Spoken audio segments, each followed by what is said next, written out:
목사님들이 설교하기 위해서 처음 설교의 강단에 서면 성도들하고 이렇게 마음의 문을 여는 게 쉽지를 않아서 목사님들 나름대로 다 가지고 있는 특징들이 있는데, 마음의 문을 열기 위해서 어떤 목사님들은 할렐루야 하기도 하고, 어떤 분들은 또 마라나타 하기도 하고, 또 어떤 분들은 샬롬 하기도 하더라고요.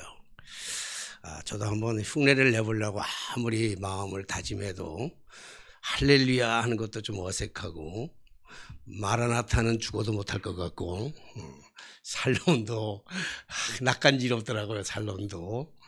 그래서 하긴 해야 되는데 뭐랄까 생각하다가 그냥 잘 오셨습니다. 옆 사람하고 인사 한번 하십시다. 우리 잘 오셨습니다. 우리 만나 뵈서 너무 감사하고, 또 하나님께서 이 자리에 오게 된 것도 특별히 우리를 사랑하시고 은혜를 베풀어 주셔서 우리의 의지가 들어간 것도 있지만 우리의 의지를 넘어서 하나님의 강권적인 은혜가 여기 자리에 임해서 이 자리에 오게 되신 줄로 믿습니다. 우리 짧은 시간 동안에 하나님께서 예비하시고 준비하신 그 크신 은혜를 엑기스 캡슐에다가 담아서 여러분들이 큰 은혜를 받고 돌아가는 귀한 시간 되시기를 주님의 이름으로 축복합니다. 사람이라면 누구나 다 남녀노소 신분 여하를 다 막론하고 때로는 실수하기도 하고, 그래서 그 실수로 인해서 넘어지기도 하고 자빠지기도 하고, 또 알았던지 몰랐던지 간에 부지 중에 죄를 짓고야 되고, 죄로 인해서 우리가 고통을 받게 되는 경우들이 허다하게 많이 있습니다. 이것은 우리가 예수를 믿고 구원을 받았다 할지라도, 심지어 우리가 목사도 장로도 권사도 집사도 평신도도 할 것 없이 이 범주 안에서 예외일 수도 없고 벗어날 수도 없습니다.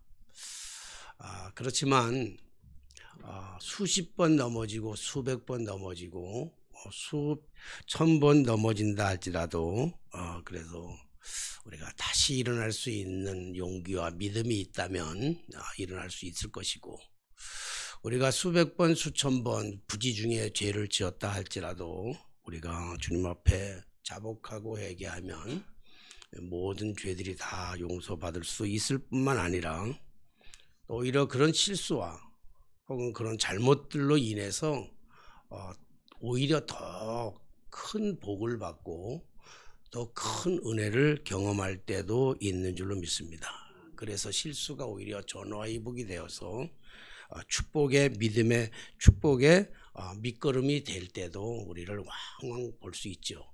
지나온 우리 모든 세월 돌아보면 참 많은 실수도 범했고 넘어지기도 했지만, 오히려 그런 것들이 내가 계획했던 것보다, 내가 꿈꿨던 것보다 훨씬 더 잘된 일들이, 훨씬 더 그 일이 축복된 것들인 것을 우리가 볼 수가 있습니다.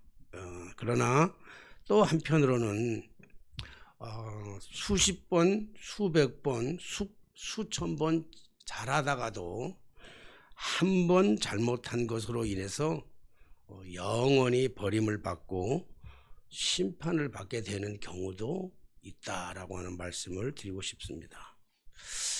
이게 화와 복, 구원과 멸망, 이것을 우리가 가름하는 잣대, 판단의 기준이 뭐가 돼야 되는가 하면, 그것은 윤리나 도덕이나 양심 같은 것으로 우리가 정해지지 않는다는 거예요. 그래서 착하게 살고 성실하게 살고 그렇게 책임감 있게 사는 것만을 가지고 이것이 결정되는 것은 결코 아니라는 거예요. 그래서 우리가 화를 받고 복을 받는, 심판을 받고 구원을 받는 것은 윤리나 도덕이나 양심적인 기준을 뛰어넘어서 하나님의 말씀이 기준이 되어야 하기 때문에 그렇습니다. 그렇기 때문에 믿음이라고 하는 것은 이 기준이, 믿음의 기준이 착하고 성실하고 책임 있고 부지런함에 있는 것은 아닙니다. 또 이렇게 얘기하면 또 자꾸 사람들이 왜곡해가지고 천 목사는 교회 다니는 사람들은 착하지 않아도 된다, 부지런하지 않아도 된다, 성실하지 않아도 된다, 또 이렇게 또 꼭 꼬집어서 얘기하는 사람들이 있습니다. 그런 뜻은 아니고, 사실은 우리가 하나님에 대한 신뢰와 하나님에 대한 말씀에 얼만큼 순종하였는가에 대한 판단의 기준이 화가 되기도 하고 복이 되기도 한다는 거예요. 그래서 우리가 믿음으로 살아가면 하나님의 말씀의 기준을 두고 그 하나님의 말씀에 철저하게 순종하고 살아가다 보면 도덕이나 윤리나 양심을 훨씬 더 뛰어넘게 되는 거예요. 양심을 지키려고 막 살아가는 게 아니라 하나님의 말씀대로 우리가 살아가면 당연히 양심은 지켜질 수 있고 도덕도 윤리도 지켜줄 수 있는 것이지요. 그러니까 우리 신앙은 양심과 도덕과 이 윤리를 훨씬 더 뛰어넘는 그러한 신앙이에요, 신앙. 이게 우리가 가지고 있는 거죠. 우리가 한번 간단하게라도 한번 생각해 보자고요. 우리 성경 말씀이 우리에게 있는데 이 성경 말씀을 읽어보면 이 성경 말씀이 얼마나 도덕적이에요. 이 성경 말씀이 얼마나 이 윤리적이냐고요. 이 말씀이 얼마나 양심적이에요. 그렇지 않아요. 전혀 도덕적이지도 않고 전혀 윤리적이지도 않고 이 양심적이지도 않습니다. 때로는 하나님의 말씀을 보면 때로는 무자비하리만큼 잔인하기도 하고요. 때로는 무능하리만큼 어리석기도 하고요. 때로는 이해할 수 없을 만큼 황당한 말씀들이 여기에 다 기록되어 있어요. 우리가 이성적으로나 합리적으로 판단하면, 지식적으로 판단한다면 도저히 말도 되지 않는 비상식적인 것 같은 이 이야기들이 이 성경에 수도 없이 많이 있습니다. 오늘 본문의 말씀 한 구절만 보더라도 그래요. 오늘 본문 우리가 읽지는 않았지만 우리 성경 사무엘상 15장 3절의 말씀에 보면요, 하나님께서 사울 왕을 통해서 뭐라고 말씀하냐면 지금 가서 아말렉을 쳐서 그들의 모든 소유를 남기지 말고 진멸하되 남여와 소아와 젖먹는 아이와 우양과 낙타와 나귀를 죽이라 하셨나이다 하니. 이게 얼마나 잔인한 말씀, 명령이십니까? 가서 아말렉을 가서 쳐들어가게 되는데 아말렉에 가서 쳐들어가 가지고 그 아말렉 사람들을 다 죽이라는 거예요. 왕에서부터 시작해서 모든 사람, 심지어 어린 아이까지 싹 죽이래. 그리고 모든 짐승들도 싹 다 진멸해버리라는 거예요. 진짜 죽이라는 거예요. 여러분, 이걸 도덕적으로 이게 지금 윤리적으로 양심적으로 이게 가능한 이야기냐고요. 말도 안 되는 이야기잖아요. 성경에 보면 이게 말도 안 되는 이야기 아닙니까?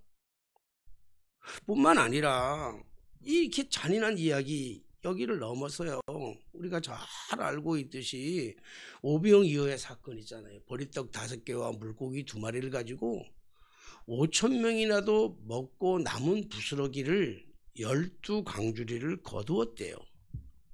여러분, 이게 믿어지냐고요? 이게 이해가 되냐고요? 이게 상식적으로 가능하겠어요?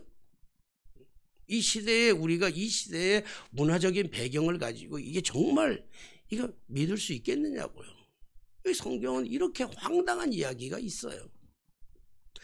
그래, 그 좋다 이거예요. 그러면 물고기 2마리와 보리떡 5개를 가지고 5,000명이나 먹이고도 12강주리를 남기는 기적을 행하신 그분이 예수님이라고 한다면 그 예수가 바보처럼 미련하게 십자가 위에서 왜 달려 죽냐고요. 내려오면 되지. 그까짓 거 못 내려오겠어요, 십자가에서. 그래서 자기를 죽이려고 했던 모든 사람들을 싹 다 진멸해버리면 되잖아요. 그래야 되는 거 아니에요? 그래야 상식적으로 맞잖아요.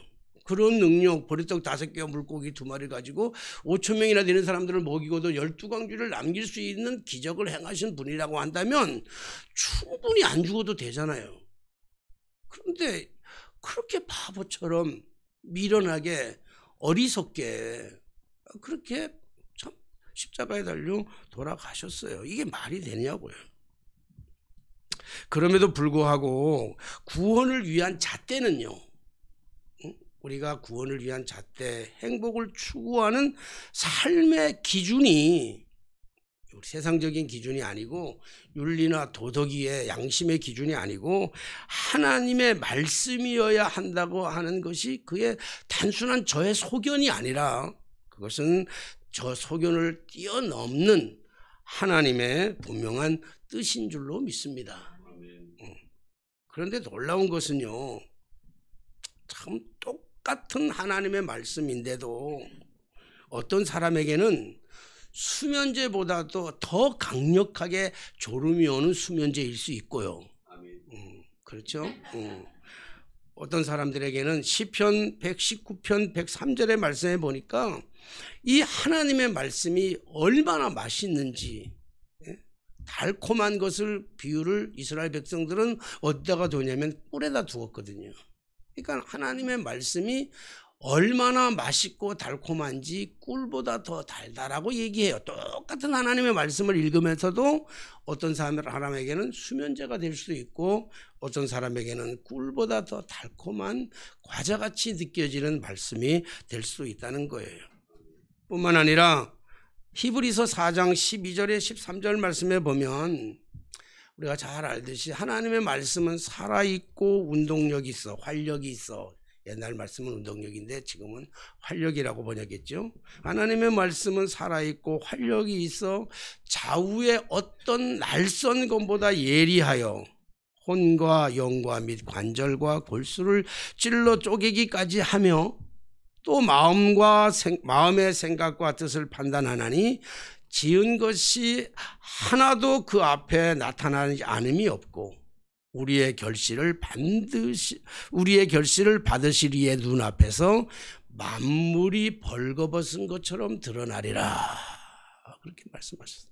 하나님의 말씀은 살아서 운동력이 있어서 이 말씀은 그렇게 운동력이 있어 모든 질병도 다 고쳐주고 암병도 모든 것도 다 고쳐주실 뿐만 아니라 우리의 모든 죄성도 드러나가지고 벌거벗어서, 그러니까 결국은 하나님의 말씀의 기준이 우리를 심판하시기도 하고 우리에게 복을 주시기도 한다, 이런 말씀입니다. 이 말씀의 의미가 뭐지요? 똑같은 말씀인데, 똑같이 우리가 들고 있는 성경의 하나님의 말씀인데 어떤 사람들에게는 크나큰 축복이요 크나큰 은혜이지만 또 어떤 사람들에게는 반대로 이것이 이 성경의 말씀이 걸림돌이 되기도 하고 저주가 되기도 하고 심판이 되기도 한다라고 하는 그런 말씀입니다. 목사가 성경을 가지고 강단에 서서 설교한다고 하는 것은요, 정말 하나님의 은혜이고 가장 큰 축복이에요. 요즘 주변에서 65세 왜 자원은퇴 안 하냐고 나한테 막 엄포를 넣는 사람도 있어요. 나 65세에 자원은퇴 한다는 얘기를 한 번도 한 적이 없는데도 불구하고 65세 넘었는데 왜 자원은퇴 안 하느냐고 막 그래요. 그래서 그런데 그런 사람들한테 65세 자원은퇴하는 게 꼭 자랑이냐는 거예요. 아니 65세 자원은퇴하는 게 꼭 자랑이 되냐는 거예요. 여러분 20대 30대도요 목회 죽을 쓰는 사람도 있고요, 그렇잖아요. 80도 정신이 저기서 나이는 숫자에 불과할 뿐이에요. 내가 그렇게 70까지 꼭 지키겠다 꼭 그런 뜻은 아닙니다만은 저는 이 목회로서의 살아가는 삶이 우리의 하나님의 사명이에요. 사명. 그 사명뿐만 아니라요, 이 사명 안에 제가 설교할 수 있다고 하는 것이 얼마나 행복한지 몰라요. 난 이 설교 시간이 너무 축복이라고 생각합니다. 너무 큰 축복이야. 근데 반면에 또 하나는 이렇게 큰 축복인 동시에 말할 수 없을 만큼의 억눌림과 고통도 있어요. 말씀을 가지고. 똑같은 말씀인데 어떤 때는 한없는 축복이고요. 어떤 때는 똑같은 걸 말씀인데도 불구하고 어떤 때는 이 말씀이 어마어마한 짐이 되기도 하고 고통이 될 수 있다는 거예요. 이게 뭐 저만의 이야기가 아니고 아마 우리 모든 목사님들이 동일한 거예요. 목사님들이 은퇴하면 너무 힘들어해요. 다른 사람들이 은퇴하는 것보다.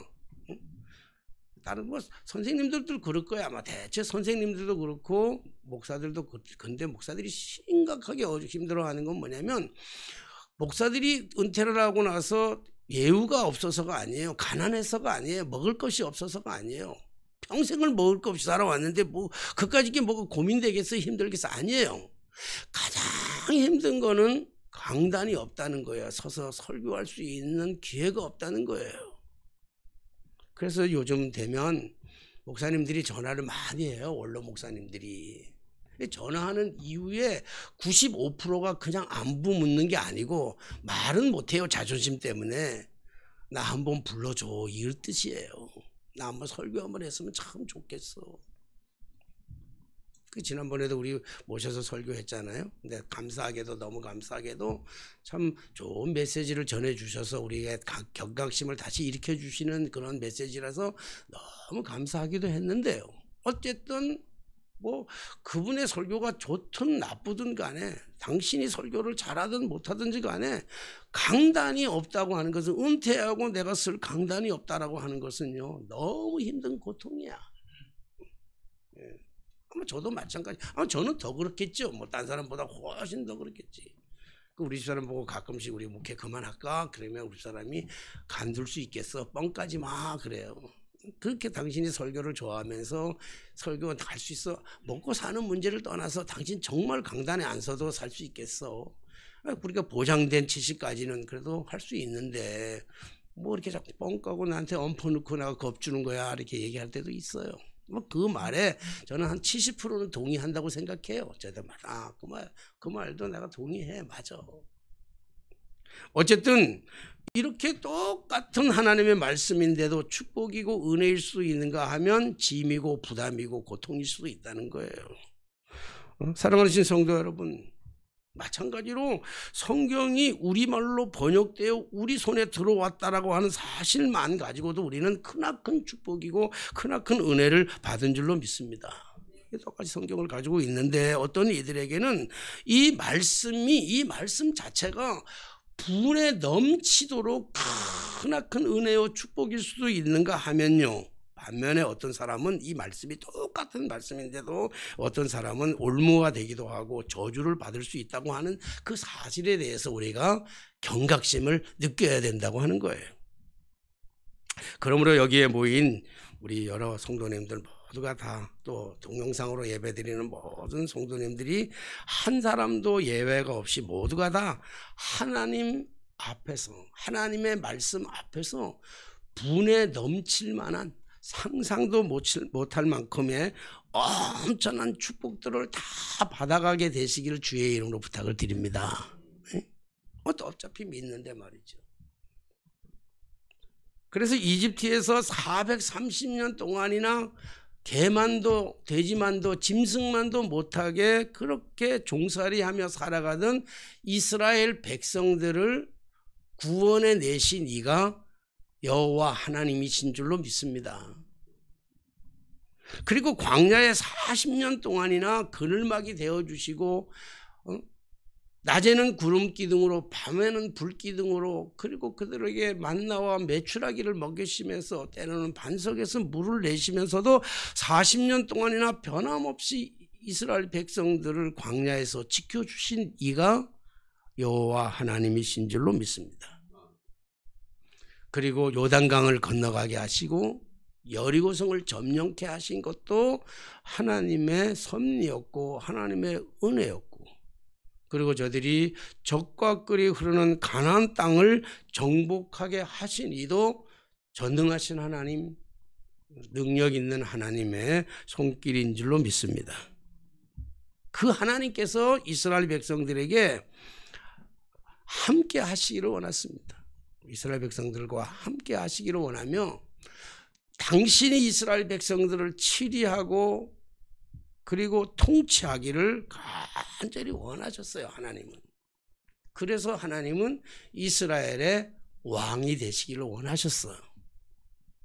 그래서 당신이 치리하고 당신과 함께 이스라엘 백성들이 하나님의 품 안에서 그렇게 살아가기를 그렇게 간절히 원했습니다마는 이스라엘 백성들은 그 하나님의 뜻을 저버리고 하나님의 말씀을 무시하고 경시하고 자신들에게 왕을 달라고 간절하게 요청을 하게 됩니다.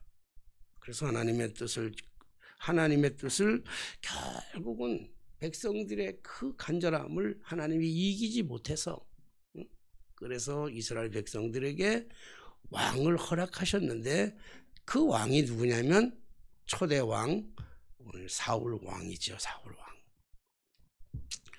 우리가 사울 왕에 대해서 너무 잘 아시다시피 사울 왕은 외모적으로 뛰어난 사람이었습니다. 다른 사람 일반인들보다도 머리가 하나 더 클 만큼 그래서 보면 모든 사람들의 무리 중에 서 보면 사울을 금방 알아볼 수 있을 만큼 외모로 출중한 사람이었습니다. 그뿐만 아니라 사울 왕은 참으로 겸손했던 사람입니다.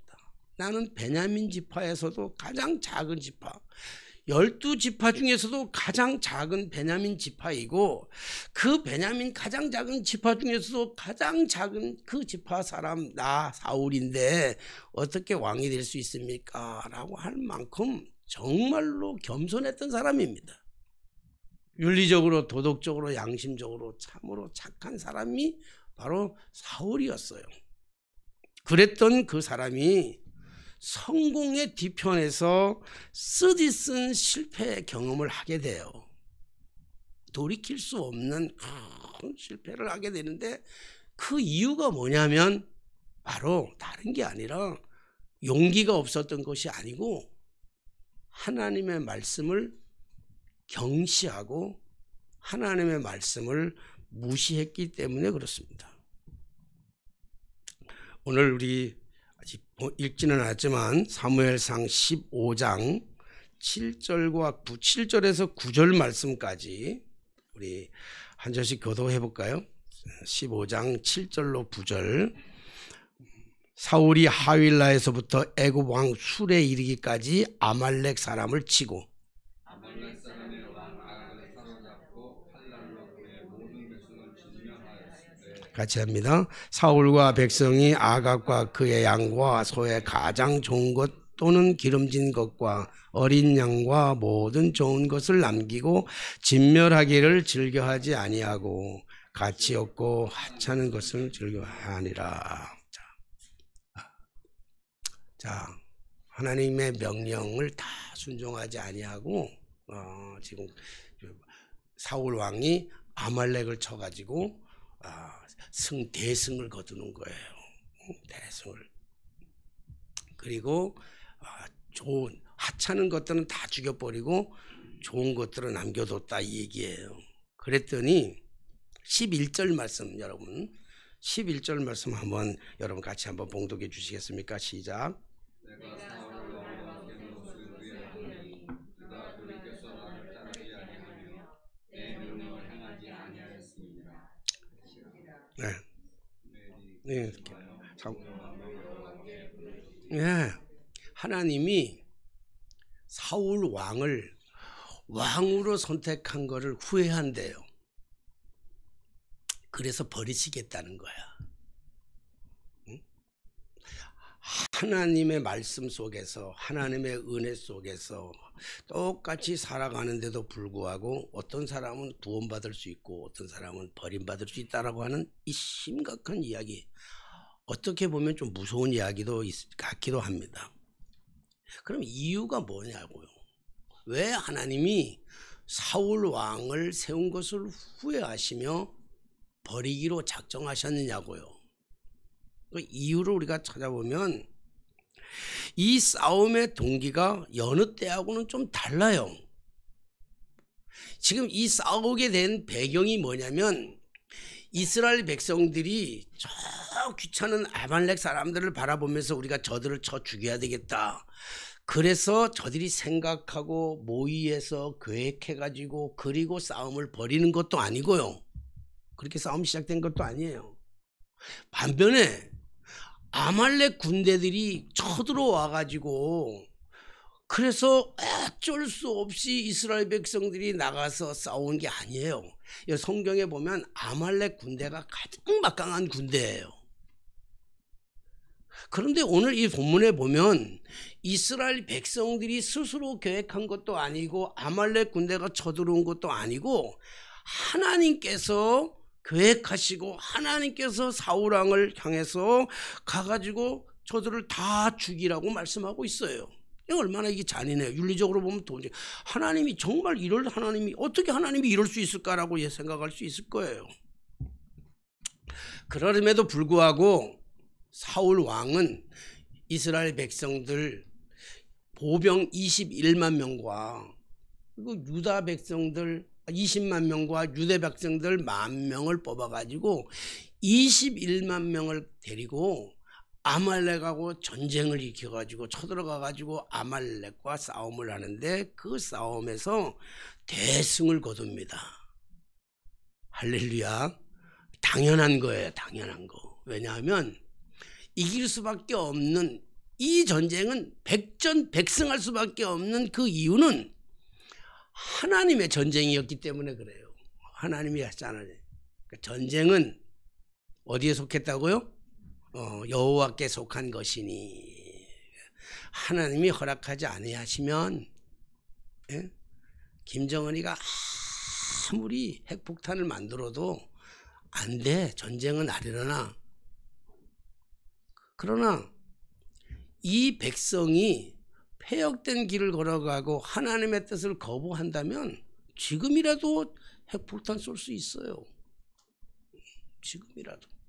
하나님의 전쟁은 우리의 계획이 아니에요. 정치를 잘해서 국방력이 단단해서가 아니고 하나님의 손에 달려있는 거예요. 하나님께 속한 것이기 때문에 아말렉의 군대가 아무리 강력하다 할지라도 하나님께 말씀에 순종하고 나아갔더니 이기는 거예요. 이기는 거예요. 완전히. 그래서 중요한데 거기서 승리했는데 문제가 뭐냐면 대승을 거두고 나서 문제가 뭐냐면 반드시 너희가 승리할 거라고 하는 하나님의 약속된 보장을 가지고 나가서 싸웠는데 승리했어요. 그런데 그 말씀 속에는 승리할 텐데 가게 되면 너희는 그 아말렉 왕 아각부터 시작해서 모든 아이들까지 싹 다 죽이고 짐승들도 싹 다 죽여라. 그런데 오늘 이 사울 왕과 이스라엘 백성들의 하나의 잘못은 뭐냐면 아각 왕을 죽이지 않았어요. 사로잡았어요. 다른 모든 사람들은 다 죽였는데 아각 왕은 죽이지 않았어요. 그냥 생포했다고요. 그리고 병들었던 이런 짐승들, 쓸모없는 짐승들은 다 죽이고 좋은 것들만 남겨두었다라고 하는 거예요. 자, 우리가 보면 일반적으로 보면 괜찮잖아요. 그러니까 언뜻 보면 하나님보다는 사울 왕이 훨씬 더 지혜로운 것 같아요. 인정도 많은 것 같고, 그렇죠? 다 죽이라 그랬는데도 안 죽였으니까 인정도 많은 것 같잖아요. 근데 오늘 이 본문을 통해서 우리에게 주어지는 가장 중요한 메시지가 뭐냐면 문제의 원인이 뭐냐는 거야. 여기에 문제의 원인은 바로 놀랍게도 불신앙입니다. 하나님의 말씀을 무시하고 경시했기 때문에 일어난 일이에요. 사울 왕이 언제 하나님의 말씀을 무시했다는 거예요. 오늘 말씀을 보면서 언제 하나님 말씀 무시했습니까? 이럴 수 있어요. 사울 왕은요, 이길 수 없을 것 같은 아말렉의 전쟁을 하나님의 말씀에 순종하여서 지금 목숨을 걸고 싸운 거예요. 목숨 걸고 싸운 거죠. 다 패망할지도 몰라. 그러면 이만하면 대단한 순종이잖아요. 그런데 오늘 여기서 우리가 절대로 놓쳐서는 안 되는 정말 중요한 것이 있는데 그것이 21절 말씀이에요. 오늘 읽었던 21절 말씀. 이 간과하지는 안 돼. 이 꼭 알아야 되는데 사울 왕에게 뭐가 문제였는가 하면 21절 말씀 다 여러분 한번 함께 봉동합니다. 시작.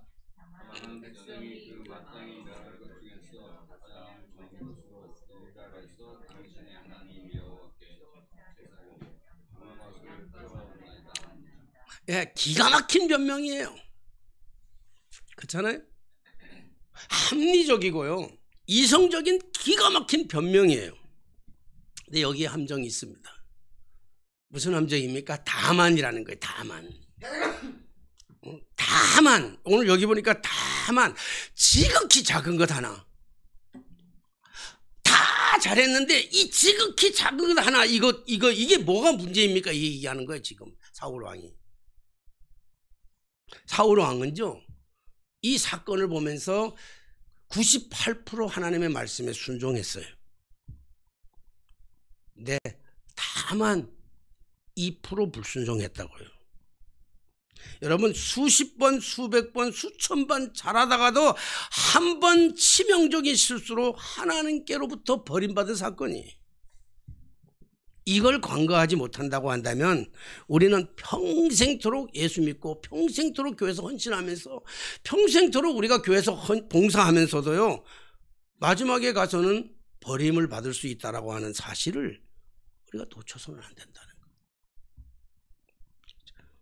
오늘 이렇게 얘기하니까 여러분들의 모습이 굉장히 심각해지는 얼굴이 굉장히 심각해지는 것 같아요. 아이 목사님 그러면 구원받을 사람이 어디 있습니까? 이렇게 얘기할 것 같아요. 오늘 여러분들에게 겁주려고 저렇게 말씀드리는 게 아니에요. 제가 오늘 여러분들에게 이 말씀을 드리는 이유는 우리가 100% 순종하며 살고 우리 100%로 완전한 사람으로 살아가자 이런 말씀으로 이런 뜻으로 여러분들에게 엄포하고 하는 말씀이 아닙니다. 어차피요 우리는 100% 완전할 수 없는 연약한 존재예요. 우리 실수를 하기도 하고요. 넘어지기도 하고요. 부지 중에 수도 없이 죄를 짓기도 하는 아주 연약하고 부족한 사람들이 우리의 모습들이에요. 근데 제가 오늘 여러분들에게 정말 말씀드리고 싶은 것은요. 문제는 98% 잘하다가도 2% 부족함 때문에 2%의 불순종 때문에 멸망의 길을 걷지 마시고 98% 실수한다 할지라도 98번 넘어진다 할지라도 말이죠. 그 한 번의 구원의 가능성 하나님의 그 말씀 2%의 그 순종을 통해서 여러분 정말 축복을 누리시라고 오늘 이 말씀을 드리는 거예요. 100가지 1000가지 10,000가지를 잘하려고만 하지 마시고 때로는 그 실수할 수 있어요. 그건 우리가 어차피 연약하니까.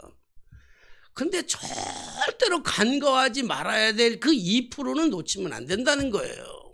아까도 말씀드렸지만 전쟁은 여호와께 속한 것이기 때문에요. 그거는 그냥 나가면 이기는 거예요. 근데 우리가 꼭 지켜야 될 2%가 있잖아요. 사실 우리는요. 98%니 2%니 하는 것들을 논할 자격조차도 없어요. 우리는. 왜냐하면 우리는 본래부터 100% 죄인이기 때문에 그래요. 완전한 죄인이에요. 우리는. 사람들이니까 사람들끼리 죄를 큰 죄가 있고 작은 죄가 있고 그래요. 그래서 집행유예도 있고 10년형도 있고 무기징역도 있고 사형도 있어요. 인간이 저지르는 죄는. 근데 하나님 앞에서는요 크고 작은 죄가 없어요.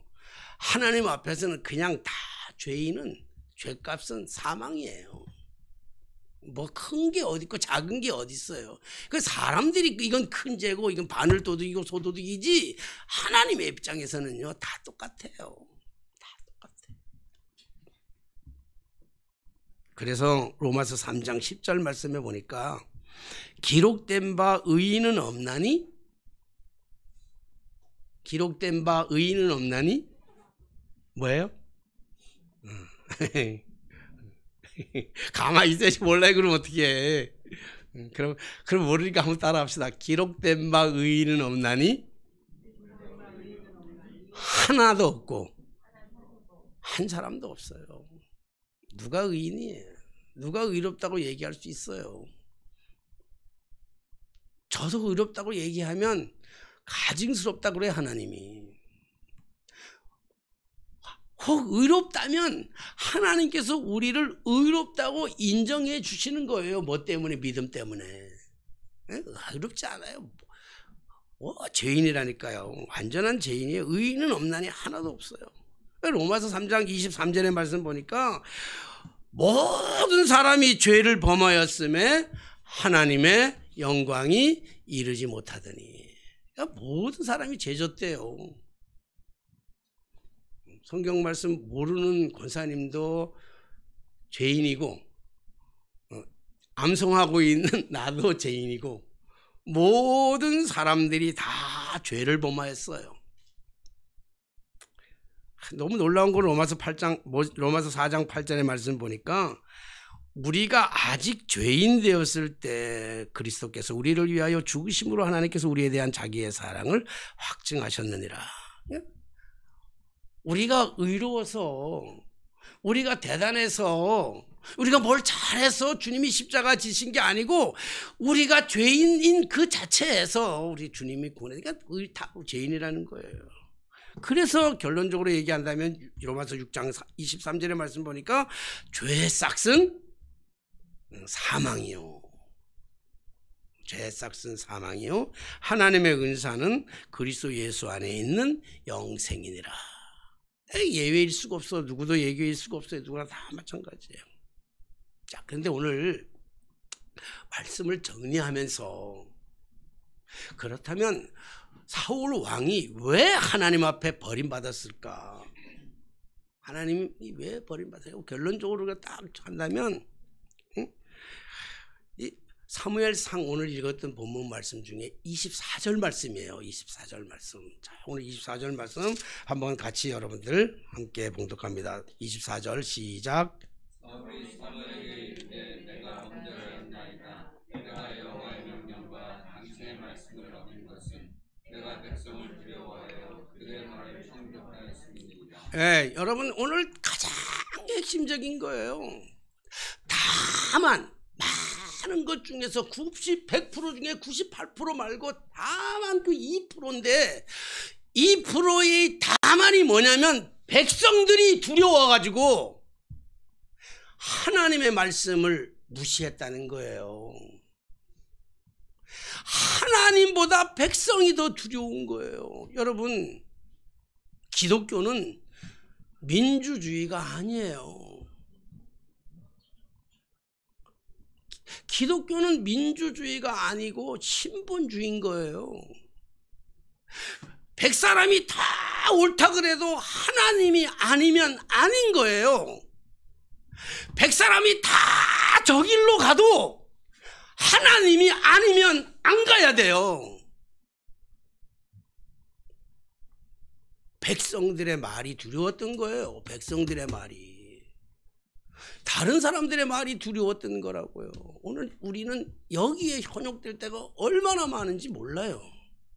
다만 다윗이 사울왕은 다 잘했어요. 다 잘했어. 근데 다만 뭐예요? 백성들이 두려워. 그러면 하나님께서 왜 아말렉의 모든 것을 진멸하라고 그랬을까요? 아말렉은요, 끝까지 이스라엘 백성들을 괴롭히는 존재들이에요. 하나님을 떠나게 하는 끊임없는 존재들이라고요. 사랑하신 여러분, 오늘 이 시대에 하나님의 말씀을 경시하게 만드는, 하나님의 말씀을 무시하게 만드는, 하나님을 보지 못하게 만드는 것들이 우리 주변에 얼마나 많이 있습니까? 이거 포기하라는 거예요. 이거 포기하는 거예요. 뭐 포기하잖아요. 그거 포기하면 하나님이 더 큰 걸 준다고 약속하시잖아요. 다 준다고 약속하신다는 말이에요. 근데 그 못 포기하는 거야, 끝까지. 다만 이것만큼은 내가 포기할 수 없습니다. 다만 여기에 문제가 있다는 거야. 백성들이 두려워서. 사람 눈치 보는 게 아니라는 거예요. 신앙은 사람 눈치 보는 게 아니에요. 100사람이 다 맞다고 해도 하나님이 아닌 건 아니에요. 따라가면 안 돼요. 멸망의 길이에요. 나는 오늘 여러분들이 똑같은 우리 하나님의 말씀을 가지고 이 하나님의 말씀 앞에 정말 순종해야 될 것을 순종함으로 말미암아, 참 하나님 잔인한 것 같지만 하나님의 말씀 앞에 순종할 때 내 생각, 내 어떤 계획, 내 뜻, 때로는 포기할 때 너무 아프고 너무 힘들어요.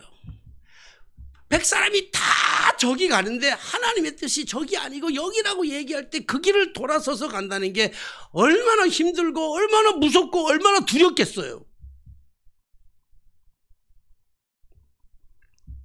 그때 바로 진가가 나타난 거예요. 그때 하나님의 축복을 받는 진가가 나타나는 거예요.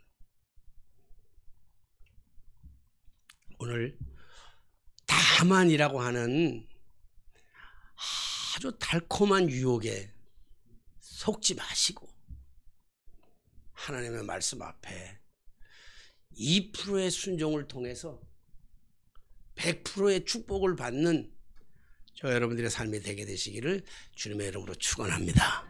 기도하겠습니다.